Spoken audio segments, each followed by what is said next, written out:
Now today we are going to do the revision of current affairs. सी बच्चों, current affair में 1 to 15 question answer है, वो आपको read करना है. Who invented first working television.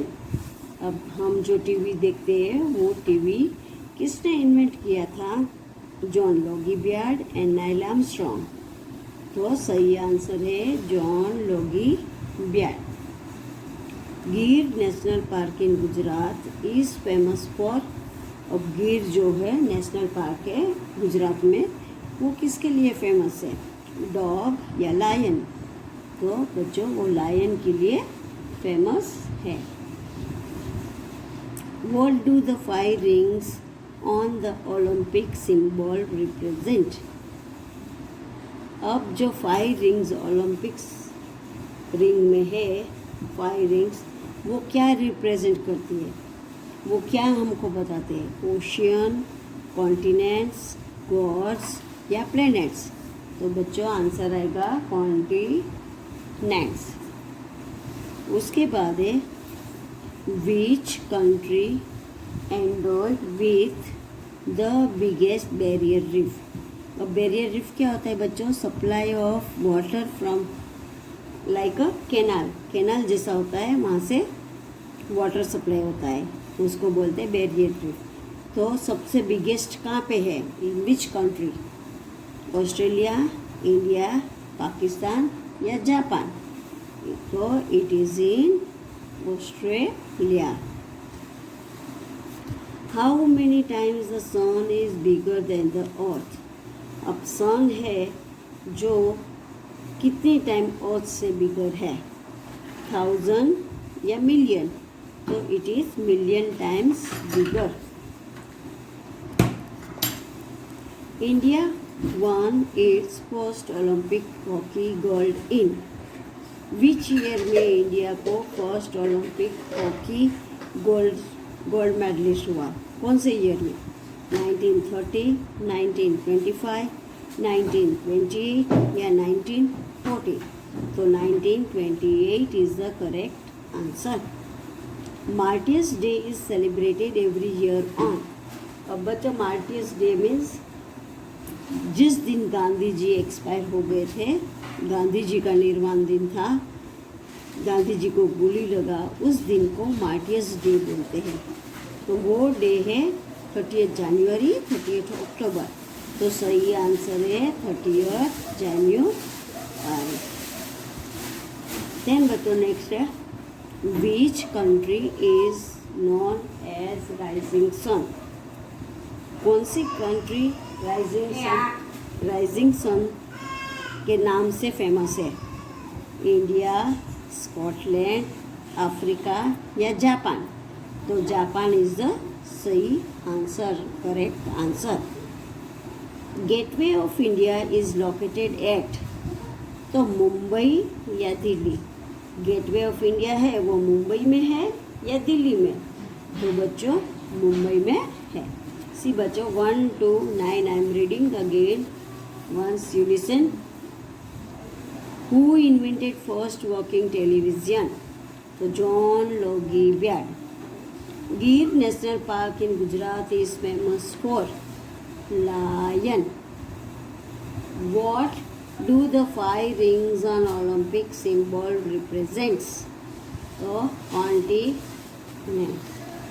Then which country endowed with the biggest barrier reef? So Australia. How many times the sun is bigger than the earth? A million.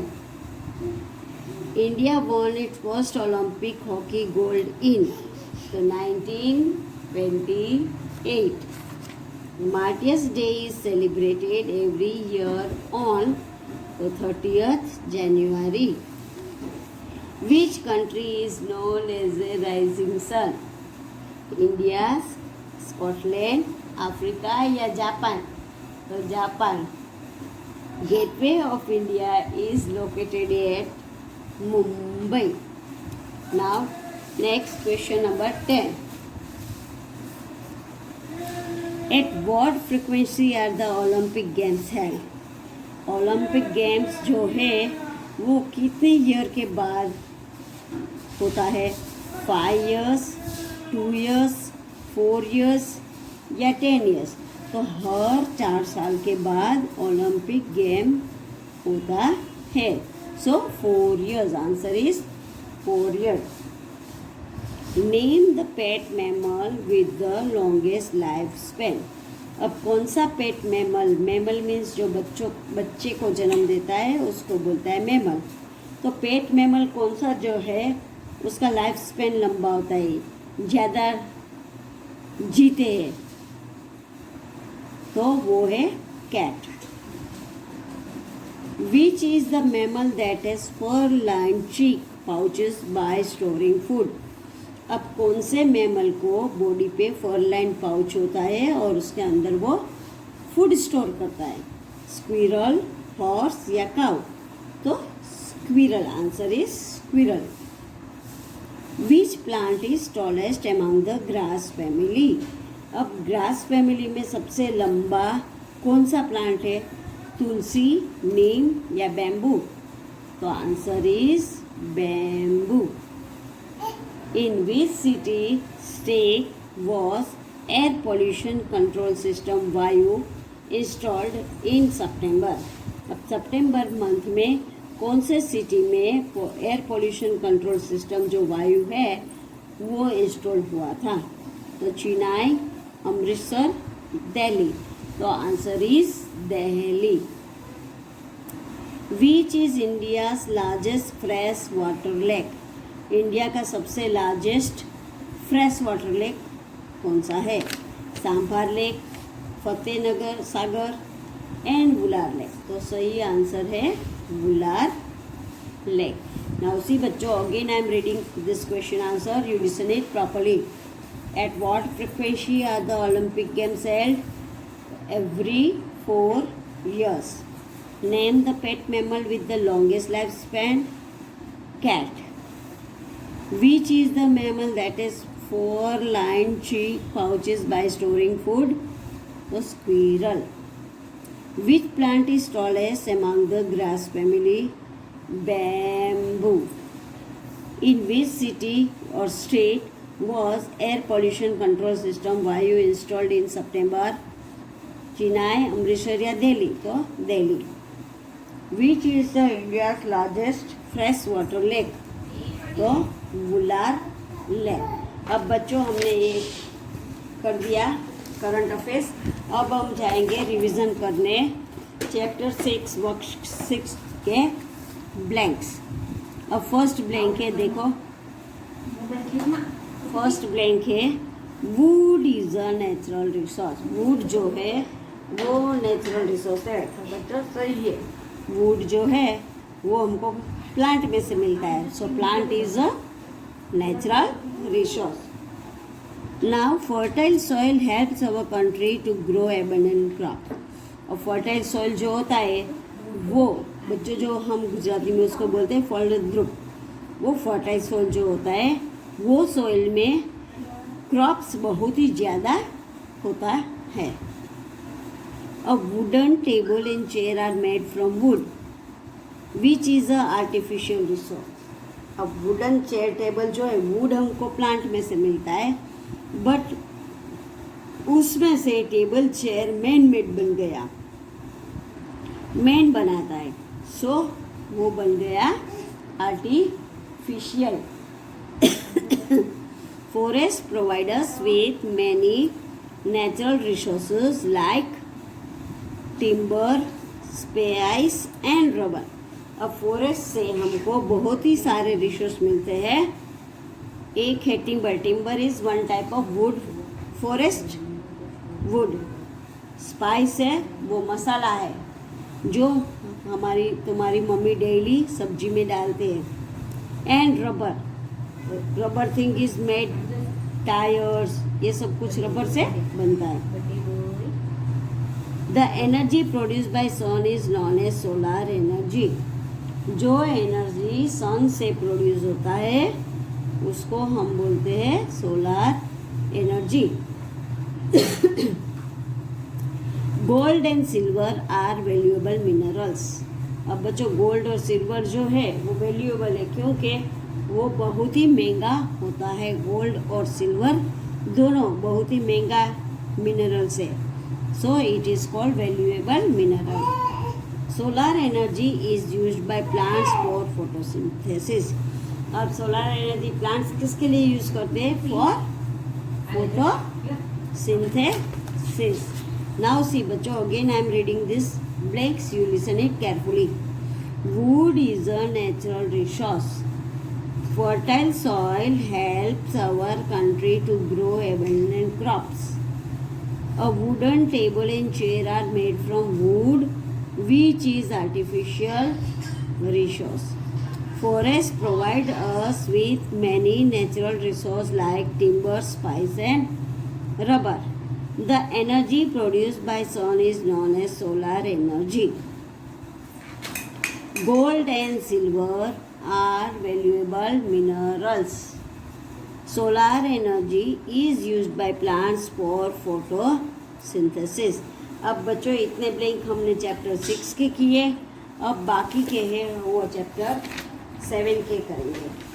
सी बच्चों, next है water transport is use for helping people during floods. अब जब flood होता है तब water transport से people को one place to other place shift किया जाता है। The currency of South Africa is rand. Rand means R. R is a symbol. A port has a warehouse. Port को warehouse होता है। Ware house means बच्चों गोदाम बोलते हैं, वो गोदाम। Visakhapatnam is a port situated on the east coast of India. अब विशाखापट्टनम जो है वो एक पोर्ट है, वो कहाँ पे है? इंडिया के ईस्ट कोस्ट लाइन में। Ports are situated on sea shores. जहाँ पे सी होता है वहाँ पे ही पोर्ट्स होता है। दरिया किनारे पे, सी शोर मीन्स दरिया किनारा, वहाँ ही पोर्ट्स होता है। क्योंकि जैसे बस स्टेशन होता है तो वहाँ पे बस होती है, रेलवे स्टेशन होता है वहाँ पे ट्रेन होता है। तो जब ये शिप्स का स्टॉप जो है उसको बोलते हैं पोर्ट्स। तो शिप चलते हैं सी में ही, so ports are situated on a sea shore. Each country has its own currency. अब हमारे देश में हर एक कंट्री का करेंसी अलग अलग होता है। करेंसी मीन्स बच्चों पता है रुपया। जो रुपया होता है वो हर एक हमारे देश का अलग अलग करेंसी है। Submarines are warship used by the navy. अब सबमरीन भी एक वाटर ट्रांसपोर्ट ही है, बट इसका यूज वॉर के टाइम नेवी लोग करते हैं। So it is use at a war time only. Passengers या गुड्स इसमें ट्रांसफ़र नहीं होते हैं। Ports have warehouse to store goods. अब वेयर हाउस पोर्ट्स को क्या काम में आता है बच्चों? वेयर हाउस में वो उनके जो एक्स्ट्रा गुड्स होते हैं वो वेयर हाउस में भर देते हैं। जैसे हमारा कोई भी बिजनेस होता है तो हमारा ज़्यादा गुड्स होता है वो हम गोदाम में जाके रख देते हैं, तो जो गोडाउन बोलते हैं उसको बोलते हैं warehouse. So they store goods in this warehouse. So water transport is used for helping people during floods. The currency of South Africa is rand and symbol is R. A port has a warehouse. Visakhapatnam is a port situated on the east coast of India. Ports are situated on seashores. Each country has its own currency.